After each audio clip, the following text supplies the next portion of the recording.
we cannot walk alone. And as we walk, we must make the pledge that we shall always march ahead. We cannot turn back. There are those who are asking the devotees of civil rights, when will you be satisfied?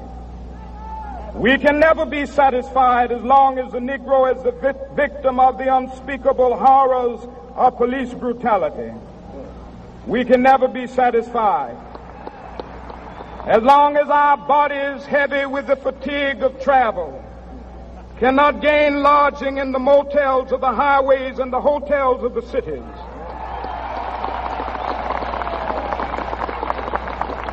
We cannot be satisfied as long as the Negro's basic mobility is from a smaller ghetto to a larger one.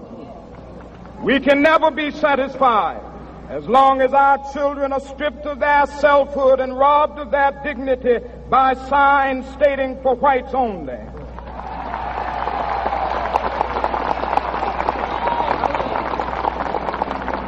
We cannot be satisfied as long as a Negro in Mississippi cannot vote and a Negro in New York believes he has nothing for which to vote.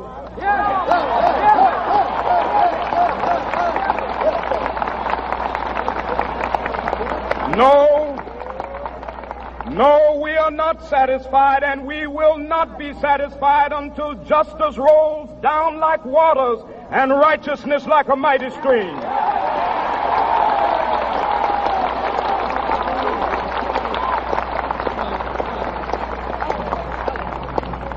I am not unmindful that some of you have come here out of great trials and tribulation.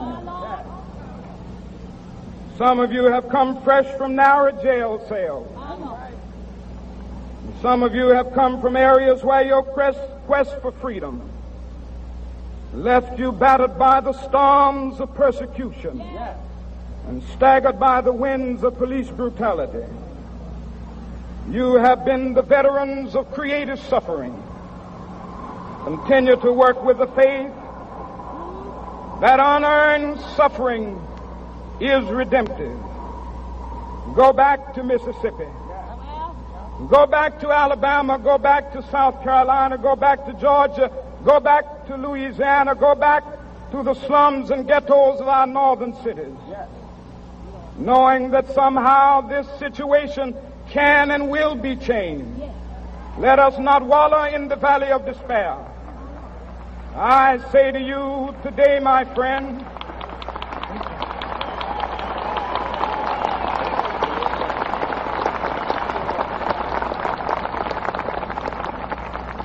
so even though we face the difficulties of today and tomorrow, I still have a dream. It is a dream deeply rooted in the American dream. I have a dream that one day this nation will rise up and live out the true meaning of its creed. We hold these truths to be self-evident, that all men are created equal.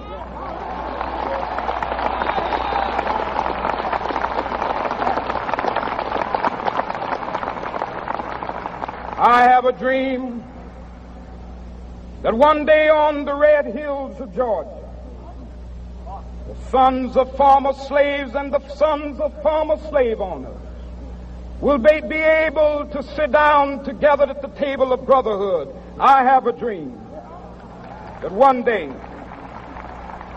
even the state of Mississippi, a state sweltering with the heat of injustice, sweltering with the heat of oppression, will be transformed into an oasis of freedom and justice. I have a dream that my 4 little children will one day live in a nation where they will not be judged by the color of their skin, but by the content of their character. I have a dream today.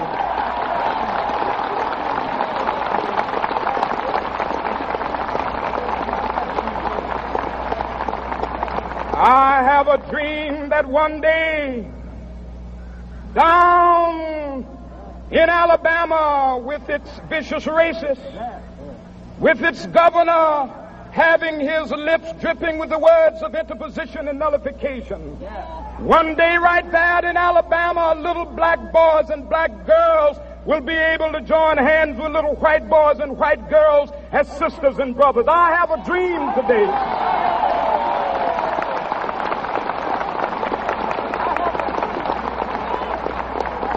I have a dream that one day every valley shall be exalted, and every hill and mountain shall be made low. The rough places will be made plain, and the crooked places will be made straight, and the glory of the Lord shall be revealed, and all flesh shall see it together.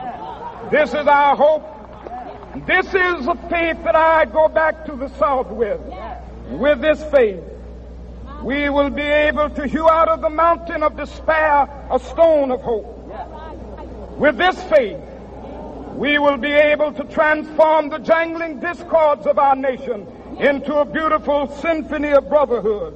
With this faith, we will be able to work together, to pray together, to struggle together, to go to jail together, to stand up for freedom together, knowing that we will be free one day. This will be the day. This will be the day when all of God's children will be able to sing with new meaning, "My country, tears of thee. Sweet land of liberty, of thee I sing. Land where my fathers died, land of the pilgrim's pride. From every mountainside, let freedom ring. And if America is to be a great nation, this must become true. And so let freedom ring. From the prodigious hilltops of New Hampshire, let freedom ring. From the mighty mountains of New York, let freedom ring. From the heightening Alleghenies of Pennsylvania, let freedom ring. From the snow-capped Rockies of Colorado, let freedom ring. From the curvaceous slopes of California. But not only that, let freedom ring from Stone Mountain of Georgia. Let freedom ring from Lookout Mountain of Tennessee. Let freedom ring from every hill and molehill of Mississippi, from every mountainside. Let freedom ring. And when this happens,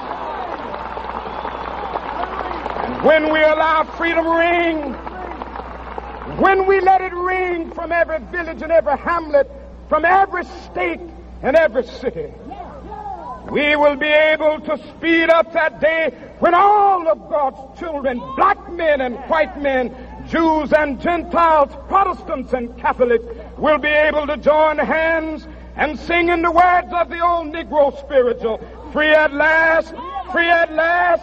Thank God Almighty, we are free at last."